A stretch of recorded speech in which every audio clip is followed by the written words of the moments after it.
All right, BradCooney.com is absolutely honored to have on board Mr. Johnny Rabb, who, of course, is the drummer for the multi-platinum selling rock band Collective Soul. Johnny, thanks so much for joining us. Brad, how you doing? Thanks for having me. Appreciate it. Absolutely, man. We're just tickled pink by this whole interview and this opportunity. So, all right, first of all, let's get into this. You guys just fairly recently released your new record entitled Live, so I want to talk about that. Plus this big tour you got kicking off with 3 Doors Down and Soul Asylum. So let's talk about that a little bit. That's going to be a great tour. We're hitting Canada, obviously, first, coming up here end of June. I'm only a couple weeks away. We hit the road, and we're so happy to get to Canada again. And then right after, in July, we're doing all the United States, and we're having joined us, obviously, 3 Doors Down. We're happy, and Soul Asylum. So really good friends, great bands, as you know. So I think the show's going to be like just a rockin' powerhouse of a tour here. So really looking forward to it. And so are the fans, I might add, because these 3 bands, of course, are epic rock bands. I mean, just this is the delivery that's straight up good old-fashioned rock and roll is what they're going to get. And are you anticipating the normal, pretty big, solid, big crowds? Oh, I think so. I think when you have this type of package and you got these 3 bands on it, there's going to be fans coming for maybe all 3, but there might be, guys coming to guys and sure.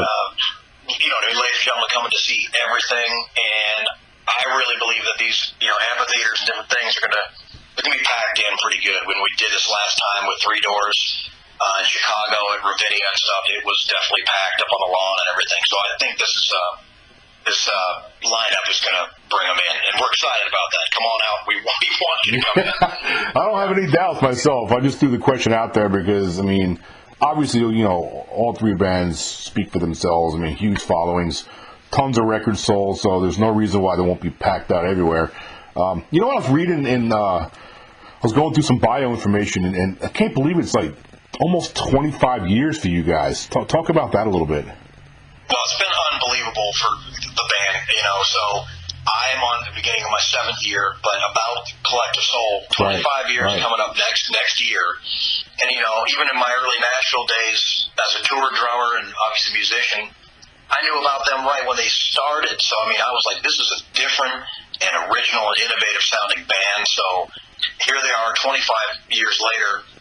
I'm so pumped I'm even a part of them because the legacy of drummers that were in before me, I have all the respect. I love those guys. And the band where it is now, I couldn't be more excited. I believe that Ed, Will, and Dean and Jesse are just as excited. So this has been, and they deserve it. It's a long-lasting band that's not going away.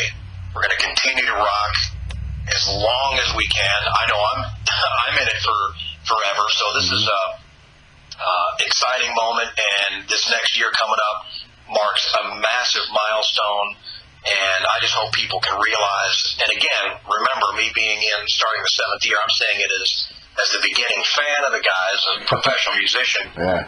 They've written so many amazing hits and so many great records that I really hope we can even get more people that might not have heard the band the way that I do to get in there and check it out. So, it's the true fans know what's going on. I think the live record marks yet another milestone of just here's what this band sounds like live, and we already know what they can do in the studio. So this is exciting for everybody, for touring and everything, for the 25th anniversary coming up for sure. And can you tell the listeners out there what tracks are on the live record? I'm sure all the hits are, of course, but can you go over a little bit more about what songs? And again, I don't have it right in front of me, but I can tell you we've got everything from Heavy, Shine, Why, Listen. We've even got Confession from See What You Started By Continuing. Nice. Are You the Answer? We've got all the hits you can imagine. It's going to River Flows, Run, it's World. You talk about, a lot of times I tell folks, you don't realize, or I don't, how many hits this band has produced. Yeah, exactly. So Ed and the guys have done such a great job, and this record, no joke, even when if I listen to it back on occasion or checking it out, check out performance and maybe, listen to what's going on and get geared up for a tour, it really captures the band in the raw element. What you're hearing is what we do play live. There's no backing tracks or anything crazy. We're a live rock band. And it's like I tell folks, it's just back to back. Like, I know that song. Yeah, I know that song. Wow, I love that song. I know that song. It's so, it's exciting to be a part of, and literally super proud to be on that record. And I'm so happy the guys, we put this out because it really, really is a nice mark in time of what we're doing at this point. I wish more bands would put out more live records. To this day, you know what my favorite live album of all time is to this day? I'm 52 years old. Yeah. Frampton Comes Alive. Peter Frampton. I understand. Yeah. I get it. I mean, I started playing the drums because of Rush exit stage left. Yeah. Bottom line. There's something about, and I won't waste, it's not even wasting time, I won't wear it out, but there's something about, man, that's what that band sounds like live, and when you hear those great recordings, you get excited because there's still something magic about listening to the music and imagining what that stage might look like. And back in the day, you have to admit, when there wasn't MTV and there wasn't YouTube and whatever, that was your release. You'd hear Frampton and go, what would that be like to be at that show? Yeah. And that's pretty cool stuff. I hear you, for sure. Not to mention, it's a barometer of the talent, because it's one thing to play studio stuff, but then get out on stage in front of 20, 30,000, 50, or 40, 50,000 people and actually play it just as well. Says a lot about a band, and you guys are one of them. You guys are one of those bands. Well, thanks for that. I appreciate it. I know that we all pride ourselves on each show being the best we can do, and we really have fun, but at the same time, we do try to deliver a rock and roll show, like in your face rock, Absolutely. So you mentioned that this is year 7 for you. Tell the listeners out there how it was that you ended up in the band. Like, can you kind of paint a picture for us? Sure. Short story. I mean, I'll try to make a long story short. Basically, Will Turpin and I met at a mutual friend's birthday party, and it was a trade show we were both at, just kind of doing the music thing. And I started talking to Will, and when I speaking to him, we were just talking as like two guys hanging out talking, and I was like, well, and I didn't recognize him right off, but when he said, I'm in a band called Collective Soul, I said, I didn't freak out. I just went, because I was a fan of the band, I just went, oh man, now I totally recognize you, and I know you're a drummer. And at the time, he said, well, we are actually now looking for a new drummer. And at those type of places, I'll just say it like this, that's normally not how it goes. Getting a job, you don't just meet someone. It's usually, I thought they have many other friends they could have had in there, etc. But Will was cool enough to the next day come to where I was working at the time for Roland Electronics, Roland keyboards, Roland electronic drums. That was what I was doing at the time. And they saw my little demonstration at NAMM, which is close to the world's largest music trade show for retailers to buy equipment. So Ed and Will came to that booth and saw me play. And the next thing I know, Ed's calling me at home, and again, this is an abbreviated story, but calling me at home saying, hey, we got a 2012 dosage tour happening. Would you like to come to the house and jam a little? Went to the house and jammed. And even at the time, I was like, I don't know if it was fine, meaning like my playing was fine, but I just didn't know it was so cool and relaxed, which is always the case. But next thing you know, we're touring. And now it's like, 7 years later, and I don't take it for granted. As we said, we've worked on new music and the See What You Started album and this live record, and we are touring our butts off. It went by at like a snap of your fingers how fast time's flown. It's been a blast. So how excited were you driving home from the day or the evening that they made the official offer to join the band? Oh, extremely excited. It is a dream come true. Somebody had asked me, like, well, how's the career going or whatever, and I said, well, as a drummer, I've got a lot of friends that are touring with major acts, and I know a lot of them because we're all a tight community in the drumming family. So it was an exciting, I use the word milestone, but it's kind of true, or a goal, because it's a world-renowned band, and I was also when I say fan, I really enjoyed, even when I was trying to, have my band get signed or do the Nashville thing, touring with country artists, or, I play all sorts of style of music, but this is kind of that home that I was looking for, and you never know when that thing's going to happen, so humbled by it, at the same time proud, and lucky. I guess all those feelings kind of go through, and then now that same feeling happens, and just my work ethic is just very high, and I don't take it for granted. I guess the biggest thing is I don't take it for granted any day. I don't sit here and go, oh yeah, I'm just doing this. It's very, very exciting, right? And so these are the guys. Again, it's like second family. Could not be a better fit for me with these guys. I love them. They're great. That's so awesome. That's so important too, man. That's good stuff. I saw a teenager. This dude he might have been 15 or 16, a few weeks ago, and he had a Collective Soul shirt on, and I was like, wow, that's great, man. That's good to see, like, the torch being handed off to the younger generation. Somebody that age that's into you guys. I actually walked up to him and I said, what do you know about Collective Soul? He goes, you kidding me? He's like, this is like my favorite band. I was like, that's awesome, kid. I was like, that is awesome, kid. And I know this is not as simple as this, but it's like, once somebody hears the band or like gives an album a listen, if they haven't, they're younger, or if they're older or whatever they might be, they're usually instantly a fan. Yeah. I mean, it's kind of that age-old thing of you hear Collective Soul's got their own sound, original sound, and innovative. And the guys keep doing great music, and that's awesome to see that. I know what you mean. It's great to know that there's still always fans that can be cultivated and new fans. It's awesome. Absolutely. So when you guys play out, do you see that in the crowd and the fans? Do you see a pretty good age gap from youth to? Yeah, that's what I figured. And maybe like the age gap, but all ages, which is nice. Is we'll have a young. I always love it because Ed will reach out every show. There's a younger audience member and give him a little hello and because he really does believe that that's the future, and it is. So he really takes time out for the younger fans, and it's super important. Absolutely. So when you look back over your past 7 years with the band, can you name? I'm sure there's plenty, but can you name one highlight that sticks out more than others? There are plenty of highlights, so I mean it's a tough one to just say one of them, but I will, I've said this before, I think that this is true. It might sound cheesy, but it's kind of true. There are times every night we play, I've told Dean this, I've told Will and Ed and Jesse, there's times when, I know Ed as a friend at this point, and but there's never a moment that I don't go, man, that's so cool. Look, we're doing World I Know or some, massive song, and I'm like, that is so cool, the crowd singing along, and I'm like, I love this song, and I'm like, not only do I love the song, I love these guys on the stage. And that goes without if there was a band or no band. They become like second, as I said, brothers and second family to me.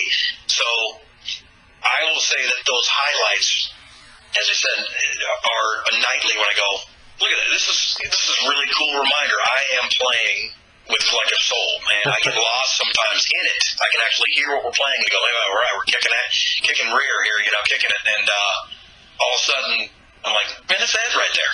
Yeah. That's amazing. That is that unique talent and undefined. There's no, I don't know, nothing matches that voice. He's got his own voice, and I'm like, there's that voice, just that unique voice. And I'm on stage with him and the guys here, and that literally goes for the same thing of Dean and Will, and obviously Jesse too. I remember seeing old videos and going, look, I'm on stage with these guys. It's fantastic, and I'm a part of this, and I feel very lucky. So that is kind of a reminder on a daily basis, honestly, when we're playing or we're hanging out. That's great that you're savoring this too, man. You're not taking anything for granted. That's awesome. I definitely try my best. I mean, we very, very blessed to be with these fellows. It's great. One of the things of many things why I believe Collective Soul is so successful is because when they hit the scene, when I first heard them, I was like really inundated with grunge music, which no knock at grunge. I mean, I like Pearl Jam and I like the Stone Temple Pilots and that whole genre. But when Collective Soul hit, it was like, I'm an 80s guy too, so don't forget I was coming, from the hairband era also. So when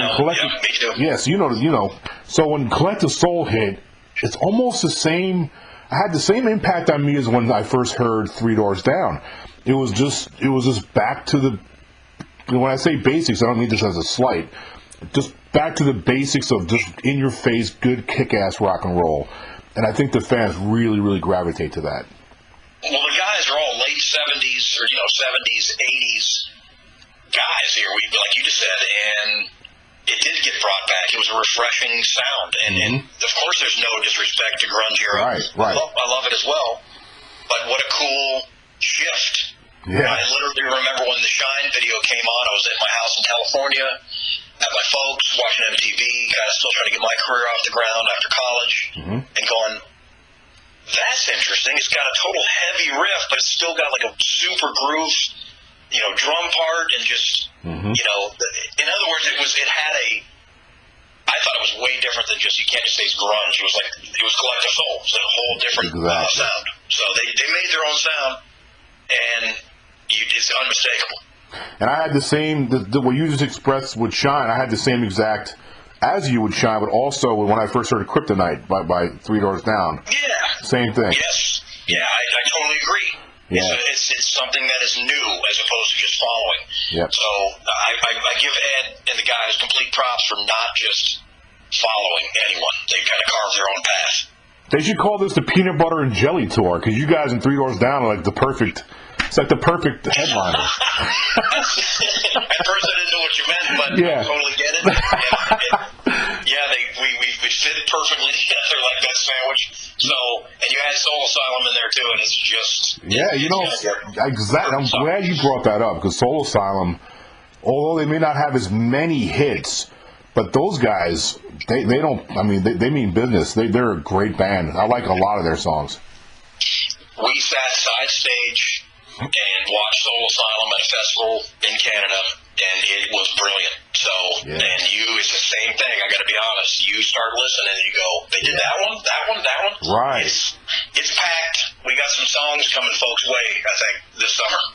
Yeah, man. All these bands. With all these hits that the band Collective Souls put out, I've always wanted to know this, and of course you got 7 years in, so like the major hits were written previous to you getting there. But have you heard conversation amongst the guys about when they write songs? Like for example, let's use Shine. So is there like a hunch, like what they talk amongst themselves and say, man, that song's going to be a hit? Is there like a feel? Can you kind of tell when a song comes together?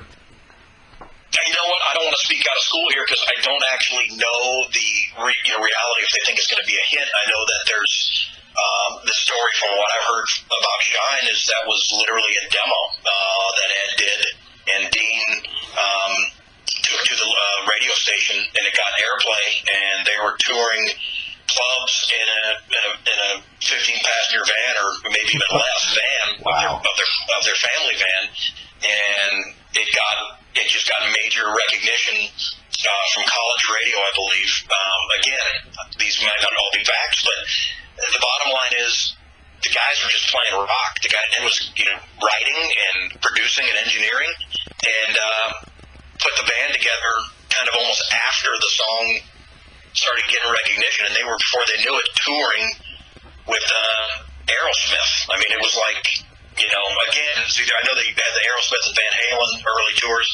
Point of it is, they blasted off, and the good thing is, look at the writing since then.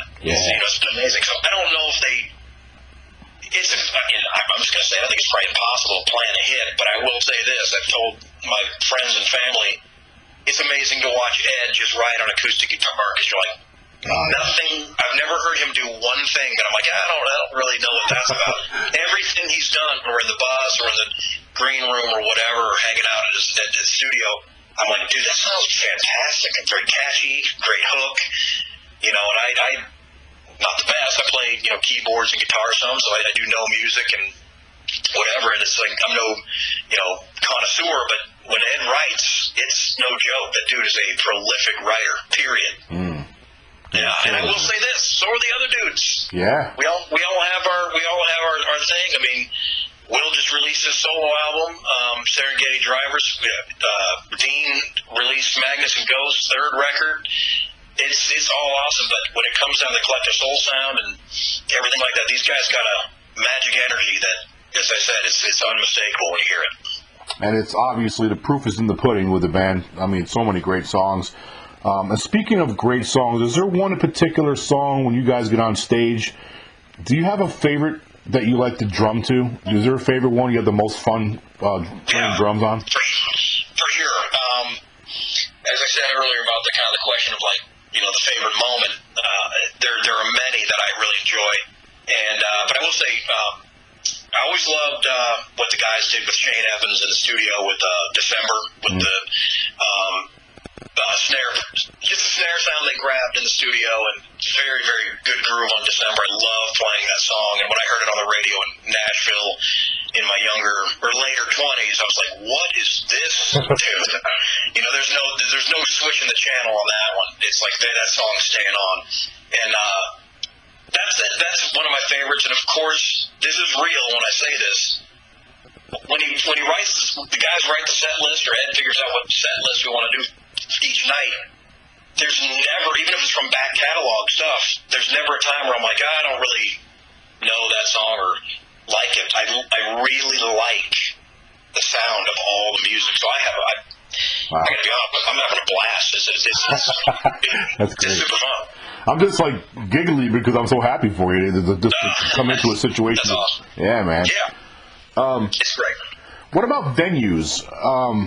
I'm sure you played in a ton of them now. Is there any you have like a top 2 or 3? Is there any ones that you really enjoy looking forward to getting to? I think that we really, there's, you know, obviously a difference a little bit between an amphitheater and like the small House of Blues style venues. But you know what? We've had a great time, you know, from anywhere from the Canadian like hockey arenas. That's a blast, right? And I'm trying to think recently. Of course, we got to do Red Rocks twice in the last couple years. That's an iconic venue, a lot of fun.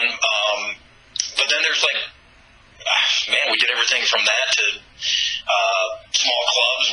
We love. I know it sounds like the typical answer, but where there's folks that want to come see music, we're digging it.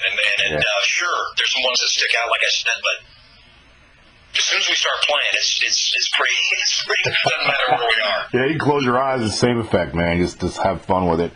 Yeah. Did you know a lot of Collective Soul songs on drums already before they made you the offer and call? Yeah, I mean, sure, in the sense of the song. I know like a lot of people might look at it as drum parts or whatever, but I definitely kind of pride myself on music and not necessarily just a drum pattern or part to the. So long answer shorter. I mean, I grew up. That was what I guess you call it trained, schooled for. It's like you play anything. I play all styles, whatever. But it's some of my favorite style of drumming: rock, pop, 80s pop, rock, and fusion, jazz, funk. I mean, as I said, I did many years in the country circuit. And I hate the word circuit because it sounds like it's not legit, or I'm a rodeo rider or something. What I mean is, I had my early career in Nashville, 12 years there. And, Jesse as well, triplet, you learn, if you're a professional drummer, guitar player, you pretty much, somebody gives you a call and says, you need to learn these 25 songs, 30 songs by tomorrow. you better be able to have them done. And a lot of people ask me, is that hard? Not anymore. You train for that. So I knew most of Collective Soul's albums as being a fan, but I had to you just learn them. When that gig opportunity is there, you just do it. You go in and you put the time in. I didn't have a lot of time to put in, but you put it in, and then once the tour started going, maybe first couple shows might have had a couple of things where Ed was like, "Hey, try this different, try whatever," and maybe made some jokes to me about, "Come on, dude, Come on, rookie. Come on, rookie." Yeah. That kind of like the word fun-loving is kind of there because it's real, but it's like, I'm not trying to be arrogant, but I've been playing drums for 35 years at least. So at this point, if I can't bring the game, then I shouldn't even be out here. So I do pride myself on being prepared. And so in this case, it wasn't just another gig for me, but this was the same type of preparation and just go in there and be confident and do it. So songs I didn't know, you just listen to them and take that kind of rule and make sure you know what you're doing. You just get in there and listen and memorize, and then what you really want to do is, no matter how much prep, you want to see what the vibe is with the band and see what they want. So it took a while, but not too long. Within that first tour, we already did a like a live TV thing for Access TV within like the first month of the tour, so I had to be ready at some point. Yeah, you ain't lying. Yeah. You have any other projects you're working on? Of course, we all know Collective Soul. And Sure. what else you got going on? Other Sure. stuff. Yeah, well, in my life, I definitely still do studio tracking from my home studio.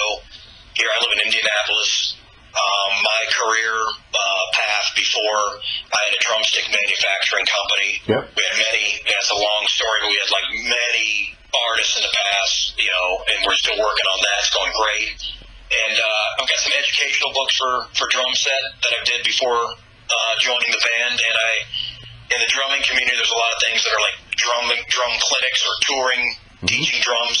I still do that quite a bit. And I also work with a few companies, product development, a couple, I guess, like drum invention type things. So those are my main kind of things I'm focusing on. And of course, I think it's important to say happily married, very happily married, and have two wonderful daughters and our dog. And that's important stuff there. So, yeah, that's what I do. Living the dream, brother. Living the dream. Yeah. That's awesome. It's going great. Where can the listeners find you? Or, if they wanted to purchase some of your stuff or maybe take lessons one day, or how can they do that? Oh, it's appreciated. Well, obviously, I'm going to do the little plug of the tour dates of Collective Soul. That was my next. I was going to merge right to that. Well, Yep. No. I was going to say, well, because I pride myself on what we're doing, CollectiveSoul.com, and then my personal site is JohnnyRabb.com, JohnnyRabb.com, and Instagram's Johnny Rabb. Same thing with all the social media. And I do a pretty good job of keeping up on tour if people are interested in like some behind the scenes stuff on tour. But yeah, those two sites are my main things. That's for what I thought, anything man. else we're doing. So just in closing, just tell everybody again when the tour starts. Go ahead. We are hitting. I actually want to make sure I get this completely correct. We will be rocking our first show, looks like, in Calgary on the 25th of June.